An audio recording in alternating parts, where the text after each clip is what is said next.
Nama saya Muhammad Fawzam Jabi dari kelas 10 TBSM 3. Di sini saya akan menceritakan tentang sejarah pertempuran Puputan Margarana dan pasukan. Sejarah Perang Puputan Margarana.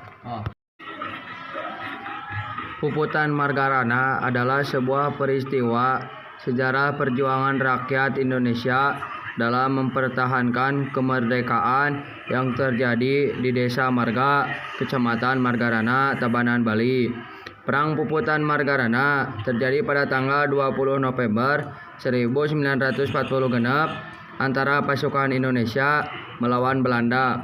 Istilah Perang Puputan artinya adalah berperang sampai pada titik darah penghabisan.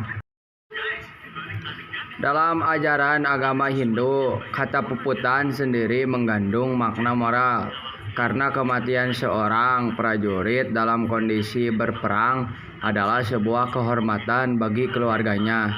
Salah satu tokoh dalam Puputan Margarana, Letkol I Gusti Ngurah Rai, yang turut gugur dalam pertempuran tersebut.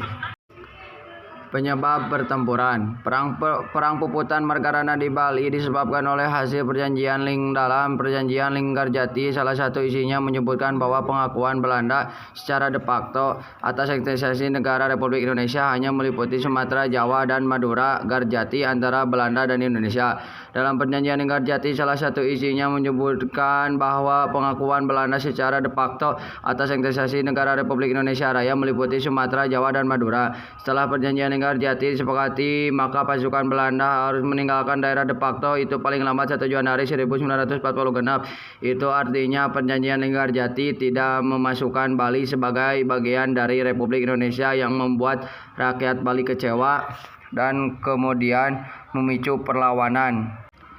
Kronologi pertempuran. Pasca perjanjian Linggarjati ditandatangani kedua belah pihak pada tanggal 25 Maret 1947, Belanda memulai usahanya untuk mendirikan negara Indonesia Timur (NIT).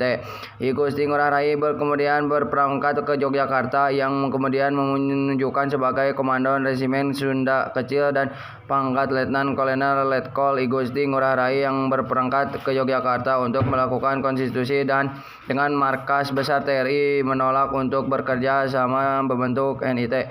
Diketahui selepas proklamasi kemerdekaan, Letkol I Gusti Ngurah Rai dan menjelaskan membentuk Tentara Keamanan Rakyat TKR Sunda Kecil, di mana I Gusti Ngurah Rai menjadi komandannya. Di bawah I Gusti Ngurah Rai, TKR Sunda Kecil memiliki kekuasaan kompai yang dampak pertempuran. Akibat kekalahan pasukan I Gusti Ngurah Rai pada Puputan Margarana, Belanda semakin mudah dalam melaksanakan tugasnya untuk mendirikan negara Indonesia Timur (NIT).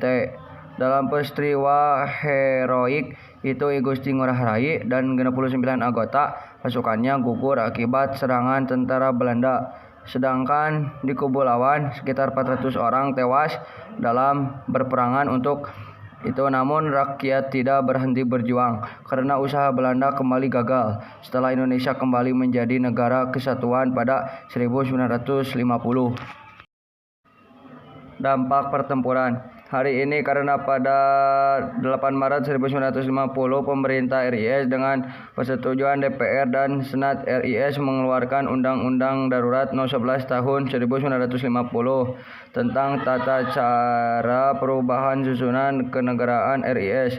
Dengan undang-undang tersebut, maka negara-negara bagian atau daerah otonom seperti Jawa Timur, Jawa Tengah, dan Madura bergabung dengan RI di Yogyakarta. Setelah itu, semakin banyak negara-negara bagian atau daerah yang bergabung dengan RI. Maka sejak 22 April 1950 negara RIS hanya tinggal 3, yaitu Republik Indonesia dengan negara Sumatera Timur dan negara Indonesia.